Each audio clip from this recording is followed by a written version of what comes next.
ವಿವಿಧ ಬೇಡಿಕೆಗಳ ಈಡೇರಿಕೆಗೆ ಒತ್ತಾಯಿಸಿ ಅಂಗನವಾಡಿ ಕಾರ್ಯಕರ್ತೆಯರು, ಸಹಾಯಕಿಯರು ಮತ್ತೆ ಬೀದಿಗಿಳಿದಿದ್ದಾರೆ. ನಿವೃತ್ತಿ ಗ್ರಾಚ್ಯುಟಿ, ಕನಿಷ್ಠ ವೇತನ ಹೆಚ್ಚಳ, ಗುಣಮಟ್ಟದ ಪೌಷ್ಟಿಕ ಆಹಾರ ಪೂರೈಕೆ, ಅಂಗನವಾಡಿಗಳಲ್ಲೇ ಎಲ್ಕೆಜಿ, ಯುಕೆಜಿ ಪ್ರಾರಂಭಿಸುವಂತೆ ಆಗ್ರಹಿಸಿದ್ರು. ಇವತ್ತು ಬೆಂಗಳೂರಿನ ಫ್ರೀಡಂ ಪಾರ್ಕ್ನಲ್ಲಿ ಬೃಹತ್ ಪ್ರತಿಭಟನೆ ಹಮ್ಮಿಕೊಂಡಿದ್ರು. ವಿಧಾನಸೌಧ ಚಲೋ ನಡೆಸಿದ್ರು. ಪರಪ್ಪನ ಅಗ್ರಹಾರ ಕಾರಾಗೃಹದ ಮುಂದೆ ಸಿಆರ್ ಪೊಲೀಸರ ಪ್ರತಿಭಟನೆ ನಡೆಯಿತು. ಸಿಆರ್ ಪೊಲೀಸರನ್ನ ಜೈಲಿನ ಒಳಗೆ ಬಿಡುವಾಗ ಶೂ ಬೆಲ್ಟ್ ಬಿಚ್ಚಿಸಿ ಚೆಕ್ಕಿಂಗ್ ಮಾಡಲಾಗ್ತಿದೆ. ಇದನ್ನ ಖಂಡಿಸಿ ಪ್ರತಿಭಟಿಸಿದ ಸಿಆರ್ ಪೊಲೀಸರು, ಪ್ರತಿನಿತ್ಯ ಜೈಲಿಗೆ ಬಂದು ಕೈದಿಗಳನ್ನ ಕೋರ್ಟ್ಗೆ ಕರ್ಕೊಂಡು ಹೋಗ್ತೀವಿ, ನಾವು ಪೊಲೀಸರೇ ಕಳ್ಳರಂತೆ ನೋಡ್ತೀರಾ ಅಂತ ಆಕ್ರೋಶ ಹೊರಹಾಕಿದ್ರು.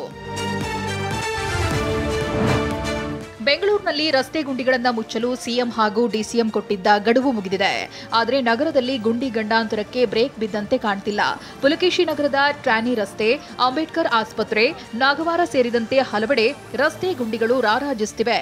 ಗುಂಡಿ ಬಿದ್ದ ರಸ್ತೆಯಲ್ಲಿ ನಿತ್ಯ ಅಪಘಾತಗಳು, ಟ್ರಾಫಿಕ್ ಜಾಮ್ ವಾಹನ ಸವಾರರನ್ನ ಹೈರಾಣಾಗಿಸಿದೆ.